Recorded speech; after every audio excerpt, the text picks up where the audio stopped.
Hello dear students, നമ്മൾ ഇന്ന് കാണാൻ പോകുന്നത് classification of semi conductors. Semi conductors രണ്ട് തരമുണ്ട്, ഇൻട്രിൻസിക്കും ഉണ്ട്, എക്സ്ട്രിൻസിക്കും ഉണ്ട്. എക്സ്ട്രിൻസിക്കിൽ തന്നെ രണ്ട് തരം സെമി കണ്ടക്ടേഴ്സ് ഉണ്ട്. പി ടൈപ്പ് സെമി കണ്ടക്ടേഴ്സും ഉണ്ട്, എൻ ടൈപ്പ് സെമി കണ്ടക്ടേഴ്സും ഉണ്ട്. ഇതിൽ ഇൻട്രിൻസിക് സെമി കണ്ടക്ടർ എന്ന് പറഞ്ഞു കഴിഞ്ഞാൽ പ്യുവറായിട്ടുള്ള സെമി കണ്ടക്ടേഴ്സിനെയാണ് ഇൻട്രിൻസിക് സെമി കണ്ടക്ടേഴ്സ് എന്ന് പറയുക. അതായത് സെമി കണ്ടക്ടേഴ്സ് എന്തൊക്കെയാണ്? സിലിക്കൺ, ജെർമേനിയമാണ് നമ്മൾ ഏറ്റവും കൂടുതൽ സെമി കണ്ടക്ടേഴ്സായിട്ട് ഉപയോഗിക്കുക. അതിൽ തന്നെ പ്യുവറായിട്ടുള്ളത്, വേറെ ആറ്റംസ് ഒന്നും ഇമ്പ്യൂരിറ്റീസ് ഒന്നും ആഡ് ചെയ്യാത്തതിനെയാണ് ഇൻട്രിൻസിക് സെമി കണ്ടക്ടേഴ്സ് എന്ന് പറയുക. അതേപോലെ എക്സ്ട്രിൻസിക് എന്ന് പറഞ്ഞു കഴിഞ്ഞാൽ അതിനകത്ത് കുറച്ച് ഇമ്പ്യൂരിറ്റീസൊക്കെ ആഡ് ചെയ്തിട്ട് നമ്മളതിനെ പി ടൈപ്പും എൻ ടൈപ്പും ആക്കി എടുക്കും. ഓക്കെ, അപ്പം നമുക്ക് നോക്കാം. ഇൻട്രിൻസിക് സെമി കണ്ടക്ടേഴ്സ് നമുക്ക് നോക്കാം. അതിനകത്ത് ഒരു ഇൻട്രിൻസിക് സെമി കണ്ടക്ടറിനകത്ത് സിലിക്കണാണ് ഉള്ളതെങ്കിൽ സിലിക്കണ് 14 ഇലക്ട്രോൺസ് ആണ് ഉള്ളത്, നമുക്കറിയാം. 14 ഇലക്ട്രോൺസ് എന്ന് പറഞ്ഞു കഴിഞ്ഞാൽ ആദ്യത്തെ ഓർബിറ്റിൽ 2 ഇലക്ട്രോൺസ്, രണ്ടാമത്തെ ഓർബിറ്റിൽ 8 ഇലക്ട്രോൺസ്, ബാക്കി വരുന്ന 4 എണ്ണമാണ് അവസാനത്തെ മൂന്നാമത്തെ ഓർബിറ്റിലുള്ളത്. അപ്പോൾ 14 എങ്ങനെയാണ് ഡിവൈഡ് ചെയ്തിട്ടുള്ളത്? 14നെ ഡിവൈഡ് ചെയ്തിട്ടുള്ളത് 2, 8, 4 ആയിട്ടാണ് ഡിവൈഡ് ചെയ്തിട്ടുള്ളത് ഓർബിറ്റുകളിലേക്ക്. അതേപോലെ ജെർമേനിയത്തിന് 32 ഇലക്ട്രോൺസ് ആണ് ഉള്ളത്. അതായത് അതിൻ്റെ ആറ്റോമിക് നമ്പർ 32 ആണ്. 32 ഇലക്ട്രോൺസ് ഉണ്ട്. അതായത് 2, 8, 18, 4 എന്നാണ് അതിനെ ഓർബിറ്റുകളിലേക്കായിട്ട് ഇലക്ട്രോൺസ് ഡിവൈഡ് ചെയ്ത് പോയിട്ടുള്ളത്. അപ്പോൾ എന്ന് വെച്ചാൽ എന്ത് മനസ്സിലായി? സിലിക്കണും ജെർമേനിയത്തിനും 4 വാലൻസ് ഇലക്ട്രോണുകളാണെന്ന് മനസ്സിലായി. അതായത് ഏറ്റവും അവസാനത്തെ ഓർബിറ്റിൽ 4 ഇലക്ട്രോണുകളാണ് സിലിക്കണും ജെർമേനിയത്തിനും ഉള്ളത്. അതുകൊണ്ട് തന്നെ അതിനെ ഗ്രൂപ്പ് 4 എലമെൻറ്റ്സ് എന്നാണ് പറയുക. അപ്പോൾ ഈ ഗ്രൂപ്പ് 4 എലമെൻറ്റ്സ് ആണ് ഈ സെമി കണ്ടക്ടേഴ്സ് എന്ന് പറയുന്നത് കേട്ടോ. അപ്പോൾ ഏതൊരു ആറ്റമിക് സ്ട്രക്ചറിനും ഒരു സ്റ്റേബിൾ സ്ട്രക്ചർ കിട്ടാൻ വേണ്ടിയിട്ട് 8 ഇലക്ട്രോൺസ് അല്ലെങ്കിൽ അതിൻ്റെ ലാസ്റ്റ് ഓർബിറ്റ് ഫുള്ളായിരിക്കണം എന്നാണ് പറയുക. ഓക്കെ, അപ്പോൾ കംപ്ലീറ്റ് ഒക്ടക്റ്റ് ആയാലേ, കംപ്ലീറ്റ് ഒക്ടക്റ്റ് എന്ന് വെച്ചാൽ 8, അപ്പോൾ കംപ്ലീറ്റ് ആയിട്ട് 8 എണ്ണം ആയാലാണ് അവർ ഒരു സ്റ്റേബിൾ സ്ട്രക്ചർ അറ്റൈൻ ചെയ്യാൻ പറ്റുള്ളൂ. അതുകൊണ്ട് തന്നെ സിലിക്കണും ജെർമേനിയത്തിനും 4 വാലൻസ് ഇലക്ട്രോൺസ് ഉള്ളതുകൊണ്ട് തന്നെ ഒരു 4 എണ്ണം കൂടെ കിട്ടിയാലേ അവർക്ക് കംപ്ലീറ്റ് ആക്കാൻ പറ്റുള്ളൂ. അവരുടെ വാലൻസ് ഷെല്ല്, അതായത് ഏറ്റവും ഔട്ടർ മോസ്റ്റ് ഷെല്ല് കംപ്ലീറ്റ് ആക്കാൻ പറ്റുള്ളൂ. അപ്പോൾ അതെങ്ങനെയാണ് ചെയ്യാന്ന് പറഞ്ഞാൽ ഈ 4 എണ്ണം അവർ കൊടുക്കാനും പറ്റില്ല, 4 എണ്ണം വേറെ പുറത്തുനിന്ന് എടുക്കാനും പറ്റില്ല. കാരണം 4 എണ്ണം കൊടുത്തു കഴിഞ്ഞാൽ അത്രയും എനർജി അവരുടെ പോവും. 4 എണ്ണം എടുക്കണമെങ്കിൽ അത്രയും എനർജി അവർക്ക് വേണം. പക്ഷെ അത്രയൊന്നും കിട്ടൂല. അപ്പോൾ എന്ത് ചെയ്യുമെന്ന് വെച്ച് കഴിഞ്ഞാൽ ഇവിടെ ഇവർ ഇലക്ട്രോൺസ് ഷെയർ ചെയ്യാണ് ചെയ്യുക. നെയ്ബറിങ് ആറ്റംസുമായിട്ട് ഇവർ ഇലക്ട്രോൺസ് ഷെയർ ചെയ്യാണ് ചെയ്യുക. അപ്പോൾ ഇലക്ട്രോൺസ് ഷെയർ ചെയ്തുണ്ടാവുന്ന ബോണ്ടിനെ കോവലൻ്റ് ബോണ്ട് എന്നാണ് പറയുക. അത് നിങ്ങൾ കെമിസ്ട്രിയിലൊക്കെ പഠിച്ചിട്ടുണ്ടാവും അല്ലേ? അപ്പോൾ കോവലൻ്റ് ബോണ്ടാണ് അവിടെ സംഭവിക്കുന്നത്, ഷെയറിങ് ആണ് അവിടെ സംഭവിക്കുന്നത്, ഇലക്ട്രോൺ ഷെയറിങ് ആണ് സംഭവിക്കുന്നത്. അതിൻ്റെ സ്ട്രക്ചർ കാണിച്ചു തരാം. നോക്കൂ, ഇവിടെ ഒരു സിലിക്കൺ ഔട്ടർ മോസ്റ്റ് ഷെല്ലിൽ 4 ഇലക്ട്രോൺസിനെ കുറിച്ച് മാത്രമാണ് ഇവിടെ നമ്മൾ പറയുന്നത്. അപ്പോൾ സിലിക്കണിൻ്റെ ഔട്ടർ മോസ്റ്റ് ഷെല്ലിൽ 4 ഇലക്ട്രോൺസ് ഉണ്ട്. ആ 4 ഇലക്ട്രോൺസ് തൊട്ടടുത്തുള്ള ലാറ്റിസ് സ്ട്രക്ചറിലുള്ള സിലിക്കണിൻ്റെ 4 ഇലക്ട്രോണുകളും കാണിച്ചിട്ടുണ്ട്. അപ്പോൾ ഇവിടെ നിങ്ങൾക്ക് കാണാം ഒരു സിലിക്കണിൻ്റെ ചുറ്റും 4 ഇലക്ട്രോണുകളാണ് ആ ഡോട്ട് ഇട്ടിട്ട് കാണിച്ചിട്ടുള്ളത്. അപ്പോൾ ആ 4 ഇലക്ട്രോണുകളുണ്ട്. ഇപ്പുറത്തെ സിലിക്കണും 4 ഇലക്ട്രോണുകളുണ്ട്. അപ്പോൾ ഈ നടുക്കുള്ള സിലിക്കൺ 4 വശത്തുമുള്ള സിലിക്കൺ ആറ്റമുകളുമായി 4 ഇലക്ട്രോണുകൾ ഷെയർ ചെയ്യുന്നുണ്ട്. ഓക്കെ, അപ്പോൾ നടുക്കുള്ള സിലിക്കൺ നോക്കി, ഇപ്പോൾ 8 ഇലക്ട്രോണുകൾ അതിന് ഔട്ടർ മോസ്റ്റ് ഷെല്ലിൽ കിട്ടി എന്ന് വെച്ചാൽ അത് സ്റ്റേബിൾ സ്ട്രക്ചറായി എന്നർത്ഥം. ഓക്കെ, അപ്പോൾ അങ്ങനെയാണ്, അതിനെയാണ് കോവലൻ്റ് ബോണ്ടിങ് എന്ന് പറയുന്നത്. ഇത് ഇത്രയേ ഉള്ളൂ. അപ്പോൾ ഇൻട്രിൻസിക് സെമി കണ്ടക്ടേഴ്സിൻ്റെ സ്ട്രക്ചർ ഇങ്ങനെയാണ്. അപ്പോൾ അങ്ങനെ വരുമ്പോൾ തന്നെ അപ്പോൾ നമ്മളിങ്ങനെ വന്നു, സംഭവിച്ചു, സിലിക്കൺ ഇതുണ്ടാക്കി, കോവലൻ്റ് ബോണ്ട് ഉണ്ടാക്കി, അങ്ങനെ അതിനൊരു സ്ട്രക്ചർ ഉണ്ടായി, ലാറ്റിസ് സ്ട്രക്ചർ ഉണ്ടായി എന്ന് മനസ്സിലാക്കുക, ഒരു കോവലൻ്റ് ബോണ്ടിൻ്റെ സ്ട്രക്ചർ ഉണ്ടായി എന്ന് മനസ്സിലാക്കുക. ഇനി ഇവിടെ എന്താ സംഭവിക്കുക എന്ന് വെച്ചാലുണ്ടല്ലോ, റൂം ടെമ്പറേച്ചർ എത്തുമ്പോൾ, ആദ്യം റൂം ടെമ്പറേച്ചറിൻ്റെ കാര്യം നമുക്ക് പറയാം. അതായത് റൂം ടെമ്പറേച്ചർ എത്തുമ്പോൾ കുറച്ച് വാലൻസ് ഇലക്ട്രോൺസ് ഉണ്ടല്ലോ, അത് ഈ കോവലൻ്റ് ബോണ്ട് ബ്രേക്ക് ചെയ്തിട്ട് ഫ്രീ ആയിട്ട് മൂവ് ചെയ്യും. ഓരോ പ്രാവശ്യവും ഒരു ഇലക്ട്രോൺ ബോണ്ട് ബ്രേക്ക് ചെയ്യുമ്പോൾ, ഒരു ഇലക്ട്രോൺ അവിടെ നിന്ന് പോയി കഴിയുമ്പോൾ അവിടെ എന്താ സംഭവിക്കുക എന്ന് വെച്ച് കഴിഞ്ഞാൽ അവിടെ ഒരു ഹോൾ ഉണ്ടാവുന്നുണ്ട്. ഓക്കെ, ഒരു ഇലക്ട്രോൺ പോകുമ്പോൾ അവിടെ ഒരു ഹോൾ ഉണ്ടാവും. അപ്പോൾ ഒരു ഇലക്ട്രോൺ പോകുമ്പോൾ സൈമിൾട്ടേനിയസ്ലി ഹോൾ ഉണ്ടാവുന്നുണ്ട്. അപ്പോൾ അതിനെ നമ്മൾ പറയുക ഇലക്ട്രോൺ ഹോൾ പെയറാണ് അവിടെ ജനറേറ്റ് ആയിട്ടുള്ളത്. അത് റൂം ടെമ്പറേച്ചറിലേക്ക് എത്തിയപ്പോഴല്ലേ അത് ജനറേറ്റ് ആയത്, അതായത് കുറച്ചൊരു ടെമ്പറേച്ചർ കിട്ടിയപ്പോഴല്ലേ, അതായത് ഒരു ഹീറ്റ് എനർജി കിട്ടിയപ്പോഴല്ലേ, അതായത് ഒരു തെർമൽ ജനറേഷനാണ് അവിടെ ഉണ്ടായിട്ടുള്ളത്. അപ്പോൾ തെർമൽ ജനറേഷനിൽ ഫ്രീ ഇലക്ട്രോൺ ഹോൾ പെയർസ് ഉണ്ടായിട്ടുണ്ട്. ഇനി ഇവിടെ അറിയേണ്ട മറ്റൊരു കാര്യം, ഈ ക്രിസ്റ്റൽ ഇലക്ട്രിക്കലി ന്യൂട്രലാണ് കേട്ടോ.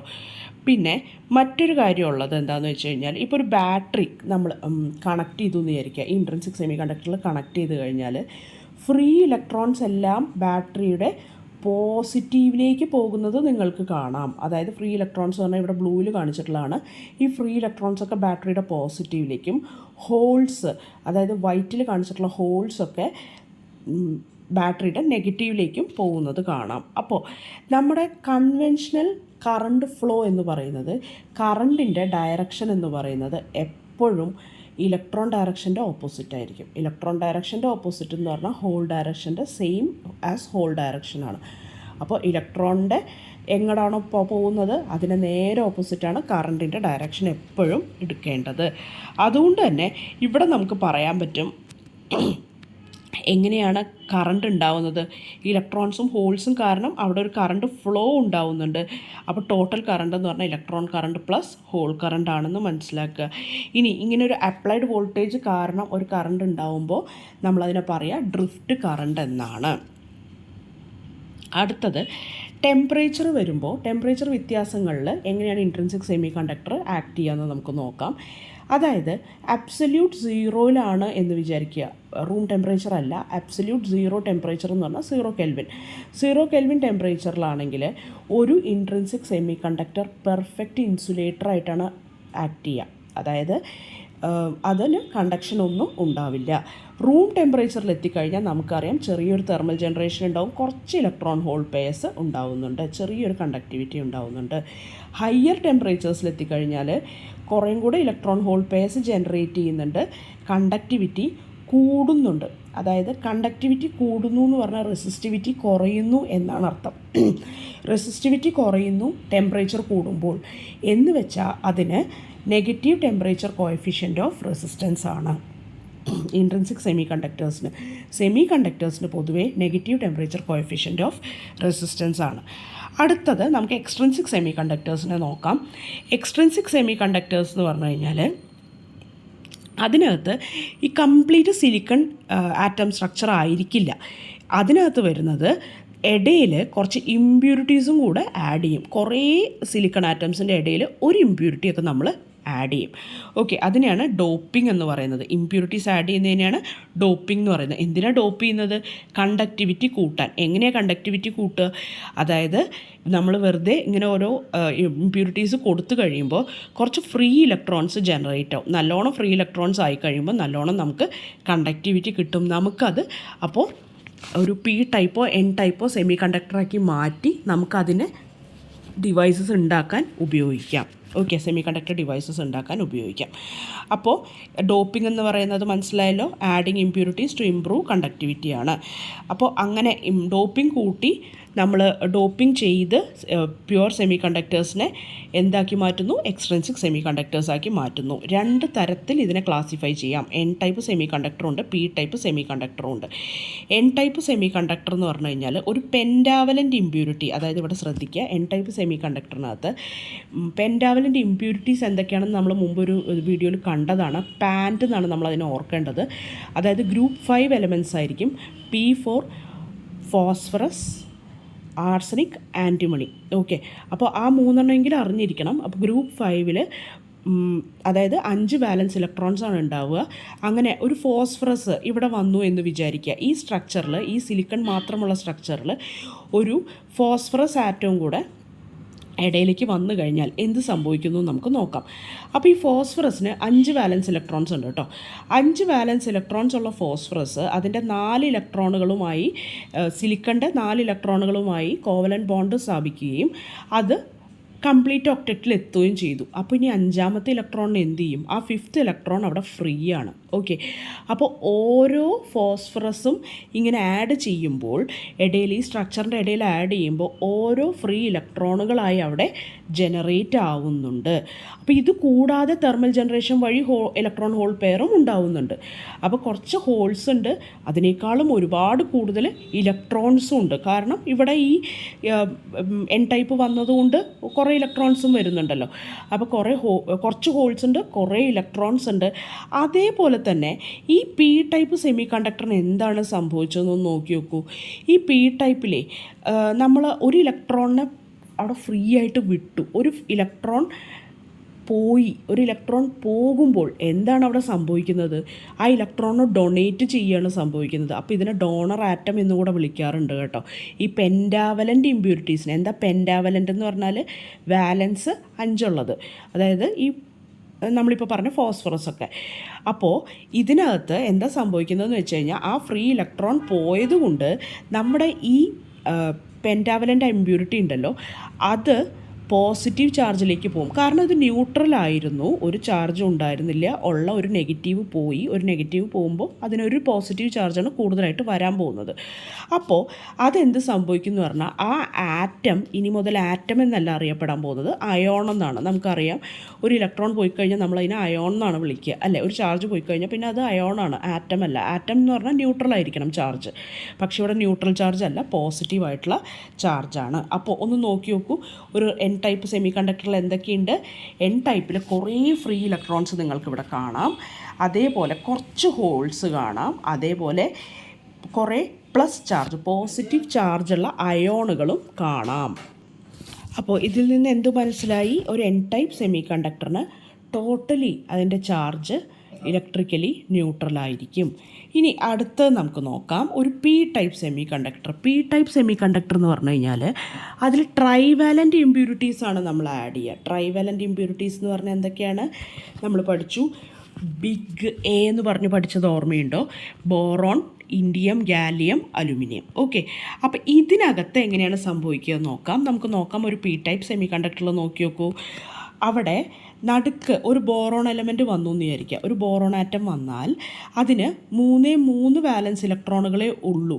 അപ്പോൾ അതൊരു 3 ഭാഗങ്ങളുമായിട്ട് കംപ്ലീറ്റ് ആയിട്ടുള്ള കോവലൻ ബോണ്ട് ഉണ്ടാക്കുകയും ഇപ്പുറത്തെ സിലിക്കൺ ആറ്റവുമായിട്ട് ഇൻകംപ്ലീറ്റ് ആയിട്ടുള്ള ബോണ്ട് ഉണ്ടാക്കുകയുമാണ് ചെയ്യുന്നത്. അപ്പോൾ നമ്മുടെ ബോറോൺ സിലിക്കണിലേക്ക് ആഡ് ചെയ്ത പിക്ചർ എ കണ്ടു നിങ്ങൾ. അത് കഴിഞ്ഞിട്ട് ക്രിയേഷൻ ഓഫ് എ ഹോൾ ഒന്ന് നോക്കി നോക്കൂ. ബി പാർട്ടിൽ നിങ്ങൾ നോക്കുമ്പോൾ മനസ്സിലാവുന്നുണ്ട്, ഒരു ഭാഗത്തെ ഇത് കംപ്ലീറ്റ് ആക്കാൻ വേണ്ടിയിട്ട്, ഒരു ഭാഗത്തെ ബോണ്ട് കംപ്ലീറ്റ് ആക്കാൻ വേണ്ടിയിട്ട് ഒരു ഇലക്ട്രോണിനെ ഇങ്ങോട്ട് വലിക്കും. അപ്പോൾ ഒരു ഇലക്ട്രോൺ പോന്നു കഴിഞ്ഞാൽ അവിടെ ഒരു ഹോൾ ഉണ്ടാവും. അപ്പോൾ ഇങ്ങനെ ഒരുപാട് ഹോളുകൾ നമ്മുടെ പി ടൈപ്പ് മെറ്റീരിയലിൽ ഉണ്ടാവും. അപ്പോൾ ഇവിടെ മെജോറിറ്റി കാരിയേഴ്സ് എന്താണ്? ഹോളുകളാണ്. എൻ ടൈപ്പിൽ മെജോറിറ്റി കാരിയേഴ്സ് എന്തായിരുന്നു? ഇലക്ട്രോൺസ് ആയിരുന്നു. അവിടെ മൈനോറിറ്റി കാരിയർ ഹോളായിരുന്നു. എൻ ടൈപ്പിൽ മെജോറിറ്റി ഇലക്ട്രോൺസും മൈനോറിറ്റി ഹോളുമാണെങ്കിൽ പി ടൈപ്പിൽ മെജോറിറ്റി ഹോൾസും മൈനോറിറ്റി ഇലക്ട്രോൺസുമാണ്. അപ്പോൾ ഇവിടെ നോക്കി നോക്കൂ, ഇവിടെ എന്താണ് സംഭവിച്ചത്? നല്ലോണം ഹോളുകൾ ഉണ്ടാവുന്നുണ്ട്. ഒരു ഹോള് ജനറേറ്റ് ചെയ്യുമ്പോൾ, അതായത് കൂടുതലായിട്ട് ഒരു ഹോള് ജനറേറ്റ് ചെയ്യുമ്പോൾ മൊത്തത്തിൽ അവിടെ ആ +3 എന്ന് പറയുന്ന ആ നമ്മുടെ ബോറോൺ ആറ്റത്തിൽ എന്താണ് സംഭവിച്ചത്? ഒരു ഹോള് കൂടുതലായിട്ട് ജനറേറ്റ് ആവുകയും അത് ഫ്രീ ആയിട്ട് നിൽക്കുകയും ചെയ്യുന്നു. അപ്പോൾ എന്ത് സംഭവിച്ചു? അത് ബോറോൺ ഒരു നെഗറ്റീവ് അയോണായി മാറി. ഇനി അയോൺസ് ഒക്കെ ഉണ്ടല്ലോ, എപ്പോഴും മനസ്സിലാക്കേണ്ട കാര്യം, അയോൺസ് അനങ്ങാണ്ടിരിക്കുള്ളൂ.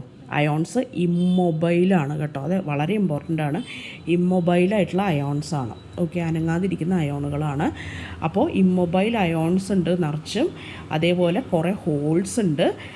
ഏറ്റവും കൂടുതലുള്ളത് ഹോൾസാണ്. കുറച്ച് ഇലക്ട്രോൺസ് ഉണ്ട് തെർമൽ ജനറേഷൻ വഴി. അപ്പോൾ ഈ ഇത് മനസ്സിലായെന്ന് വിശ്വസിക്കുന്നു. ടൈപ്സ് ഓഫ് സെമി കണ്ടക്ടേഴ്സ് മനസ്സിലായെന്ന് വിശ്വസിക്കുന്നു. ലോങ് ആൻസറായിട്ട് എൻ ടൈപ്പും പി ടൈപ്പൊക്കെ ചോദിക്കാൻ സാധ്യതയുണ്ട്. Thank you.